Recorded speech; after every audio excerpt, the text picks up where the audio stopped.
So, speaking of losing money, Yes. yet another study has come out. I feel like there's a new scientific study every week about AI taking jobs away. So this one's from MIT, and this one, what's interesting about this study is that it is saying it's not a projection of like, here's what we think is going to happen next year. And it's not, which we covered 3 or 4 weeks ago, and it's not asking people what they think is going to happen with their job in the coming months, which is what we covered last week. This one is looking at what AI can do right now. And according to this MIT study, AI can already replace 11.7% of all workers in America. Jonathan? So they used a detailed occupational task database to evaluate which job duties could be performed cost effectively by existing LLMs and computer vision tools. The conclusion: while full job replacement remains rare, a significant chunk of work, especially routine cognitive tasks that we once thought were safe, they can now be handled cheaper and faster by AI. So Thomas has said this before, in the large technological shifts in the landscape, they were all mechanized.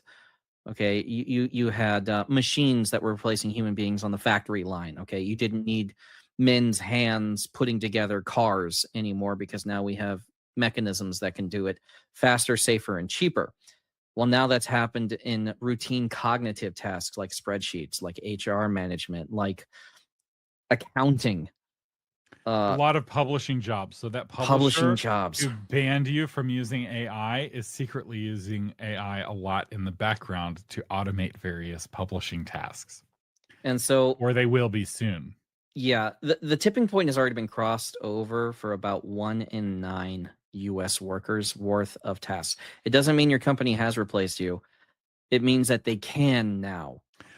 And what's happening, what I'm seeing is not that companies are laying people off, although there's some companies that are doing that. What's happening more, at least in the Austin area, is that companies are just not hiring. And as people Mhm. leave, the kind of normal Yeah, attrition, the people who are being replaced with no one. Basically, the expectation is you got a team of 10 people, one person leaves, the 9 people on the team are all expected to be 11% more productive using AI tools to replace the person who left rather than hiring a new person to replace them. And so this is as you're so this there's some zeitgeist elements here because who's getting hit by these shifts is not evenly distributed. So it's hitting right. entry level jobs more. Those are the ones who are being automated first. So younger employees are getting hurt more, and it's hitting jobs specifically in sectors that tend to be disproportionately filled with women. So, like a lot of HR jobs can now be handled by AI, and so something like 70% of HR administrators are women. And Jonathan, you're muted. So whatever politically incorrect thing you were just saying has been I was yelling at a kid. I'm oh, sorry. okay. um, so anyway, this is going to have an effect on the hopes and fears and dreams of readers. And Right. in my experience, the older somebody is, the more kind of oblivious they are to the actual like um, cataclysm that's happening economically. Because for older people, it's like the best it's ever been for many of them. Mhm. Many older readers, their rental houses are doing great. Their stock portfolio is way up. Their low interest rates because they refinanced during the crash, and it's like they're very comfortable financially. And meanwhile, for people who are trying to start families and trying to enter the job force, they're not struggling to get a job. When they are able to get a job, 10% of their income is taken away to do Social Security and Medicaid and Medicare payments, much of which go to older people. Right. and and they're the older folks have uh, gotten control of zoning boards, right? Mostly controlled by older voters and older people just sitting on the boards where they block the building of new entry level homes. And this and getting control of like automobile regulations to make it illegal to make entry level cars. So it's like illegal to make inexpensive cars in the United States, or at least it was until 2 days ago. Yeah. Trump rolled back a whole bunch of these regulations that made it impossible to make a Yeah. $1,500 car or $15,000 car in the United States. cars that do exist in other countries, they're just illegal to make. And so for older voters, and for older readers, they just don't know. And there is a growing resentment between young people and the elderly that reminds me of the resentment that we saw back in the 1960s. And what happened in the 1960s was it was the baby boomers who were the young people, and they pushed out the older generations from power, and they've held power basically ever since. And we may be seeing over the coming years a similar revolution of young people against the older people, but the turntables have fully turned, and the baby boomers who pushed out, don't trust anyone over 30 is a classic saying from the 1970s, right? Well, that is now being It's back. It's back. Yeah. The thing about the zeitgeist is that it feels new, but only if your time horizon is very small. Exactly.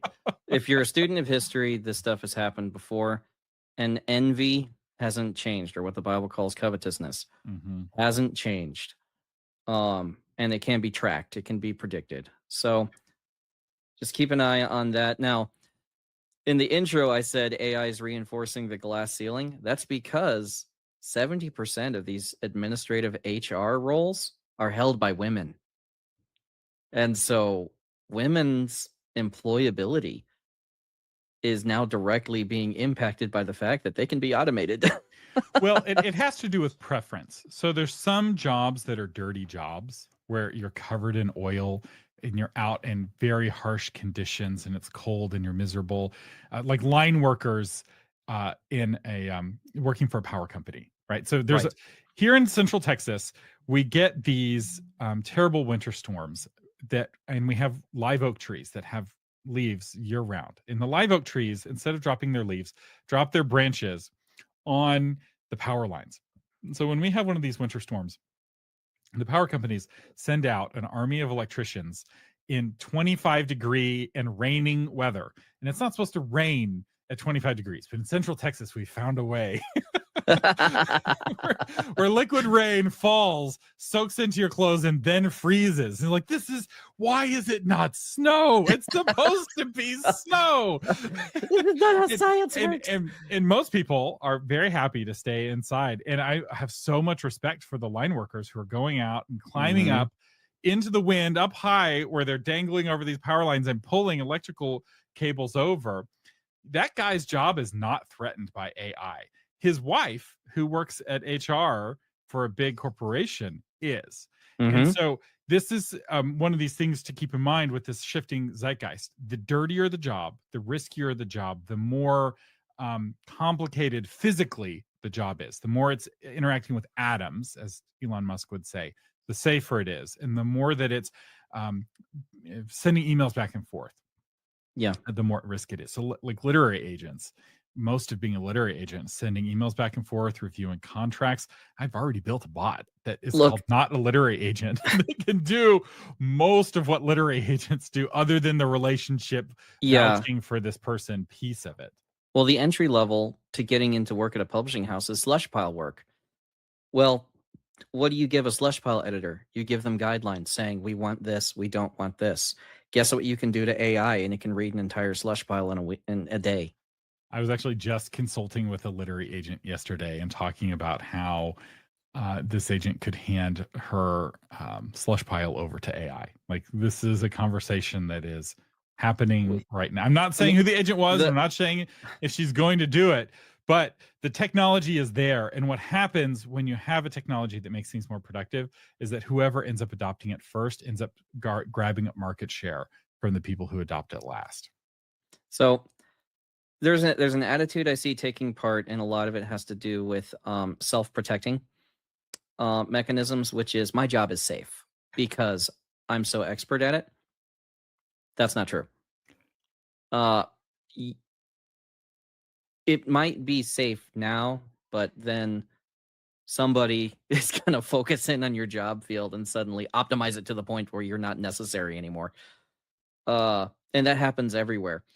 I mean, my favorite story is about the Marines and AI when they tried to create an AI sentry. They tried to create a robot that could pull guard duty And they trained it on Marines for 8 days. And then the scientists were like, okay, Marines, try to get in past it. You just need to come up and touch the robot. All of them did, because they immediately turned and broke all the rules. And that's because the scientists were ignoring the first rule of American warfare, which is always improvise. Especially the Marines. Of all Yeah. the branches, I feel like the Marines are the most likely. We have no idea what improvise. we're doing either. How do you train an AI on that? Like, so, but that doesn't mean we're safe. It would be safer to have robots with machine guns. It wouldn't be as good. Also, there's this expectation that the bot's going to be like us. And so the Marine sentry is going to be a humanoid robot holding a rifle. When in reality, the AI sentry is 500 cameras circulating the base. And then they just release a swarm of drones from a carrier. Right. That's it. So somebody said, Roger, Roger. Roger. Clankers. So another example of this, as we're kind of moving through this AI topic, is what's going on in music. So we looked at Wiley, which is a kind of a moving forward publisher. But everything that happens in music happens to authors like 5 years later. So if you want to look into the future, looking at what's happening in the music world is really important. And so I want you to look at the future with your eyes open. Don't put your head into the sand. And the number one AI tool in music is called Suno AI. And they released a report came out today that they are releasing 49 million tracks a week. 7 million tracks a day, 49 million tracks a week. And to give you an impact of how many AI written songs that is, every 2 weeks, that's 100 million songs. 100 million is the same number of songs on all of Spotify. So every 2 weeks, for now, every fortnight, there is a Spotify entire library's worth of 100 million songs being generated. And that is increasing. I had a listener create for me a special Author Media Happy Birthday Thomas song and sent it to me for my birthday, which I was very flattered by. And that sort of thing would never have existed. It was surprisingly good. That's the thing about these Suno AI, is that these songs are often shockingly good. These songs are starting to rank number one in various categories online. And they're ranking number one because when you have already given over selection of the music to the machines, which we did starting in the 90s. So back in the 90s, in the early 90s, radio stations were local. And you had a human called a disc jockey, and that human would pick what songs were played on that radio station. And then starting in the late 90s, we had big deregulation and consolidation of the radio business. And the local stations got purchased by big companies like Clear Channel that used an AI to pick the songs. And all the disc jockey would do was do the intros. And now even the disc jockeys are gone. So radio is the most curated, human curated like form of discovering music. Yeah. Spotify's even worse. It's all machine learning all the time. And you have a few playlists here and there that are supposedly curated by humans, but many of those are human augmented playlists. And so when you have machine learning testing out to see what the hits are, it becomes a numbers game. And it's really hard for humans to win the numbers game. So humans are like, this music is slop. This music is no good. It's like, sure, it is. But are all million songs that came out in the last 3 hours slop? Right. Maybe some of those songs are good. And maybe some of those songs would be liked by some people. And the machine learning is able to match up people to the kind of song that they're looking. It's like, I want to listen to 1970s psychedelic worship music based on the book of Timothy. AI is like, I can make that happen. I was like, this is a genre that didn't exist until just now. You see, AI has no taste, so it'll just do whatever you ask it. Well, the taste comes from the humans on the other end of the machine learning, right? When you choose to listen to a Spotify song, when you thumbs up a Spotify song, when you add a Spotify song to a playlist, all of these are signals to Spotify as to the quality of that particular song that it then uses for who to surface that song to. Yeah, but that's in the tail. That's not in the generation. Like when I put the prompt together because I'm a psychopath, ChatGPT will just tell me, yeah, sure, dude, whatever. It's awesome. Love you, man. So the parallel is happening already, where we're starting to see AI written books. What's happening though more in the publishing space is that people who are using AI to help write their books are able to write their books faster. Right. And the kind of people I see hating on AI the most are the kind of people where a whole year will go by and they haven't published a single book. And those kinds of people are really threatened by the AI assisted authors who did publish a book in the last year. Right. The authors who are not threatened are authors like Larry Correia, who published quite a few books in the last year and they did quite well, right? So the professional authors are doing well, but the hobbyists are finding it hard to compete with AI assisted authors. We're not quite at the 100% AI start to finish, but we're close. We're very close. And the authors who figure that out are going to make a lot of money.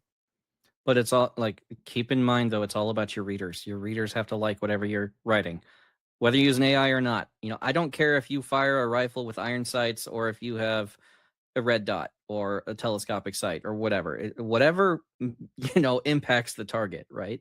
So whatever your book does for readers, that's what you need to focus on. Now, I saw a possible use for Suno that would be good, particularly for fantasy genre. Music is huge in fantasy. You mostly associate music with your favorite fantasy genre. Game of Thrones has a very iconic theme to it. Lord of the Rings, obviously. I mean, Lord of the Rings is, I don't even know how to describe it. It's iconic, the themes that the composer produced. This is actually a great point. Are you familiar with Helldivers Radio? Not familiar, but so I have a there's a whole world of Helldivers music based in the world of Helldivers, generated with Suno AI. And it's not just that, but there's also Automaton Radio, which is anti-Helldivers music, all from the perspective of the automatons. Okay, this is all fan generated, but there's nothing keeping you from having the Bard character in your book have an album that you release on YouTube or maybe on Spotify that your readers can listen to for free, that could build to the ambience. And so don't necessarily see this as the enemy. There's good things and bad things with all, you know, as the wheel turns, every era has its challenges, every era has its breakthroughs. How I see Suno AI is like karaoke, but for writing music. The karaoke is awful. The writing of the music is done by somebody else. The playing of the music is done by somebody else. The song, what word you sing is right there, and there's a little dot that bumps it. So it is the singing of the music kind of served to you on a silver platter. And Suno AI does the same thing for the writing of the music. And so it's not the same, right? Somebody singing karaoke is not the same as Taylor Swift singing on stage, but it makes you feel like Taylor Swift singing on stage, even if you don't sound anything like her. And I haven't played with Suno AI. I have been very tempted to write us an intro song for Author Update or some kind of intro we video. can have our little head singing it. It will probably be a monstrosity.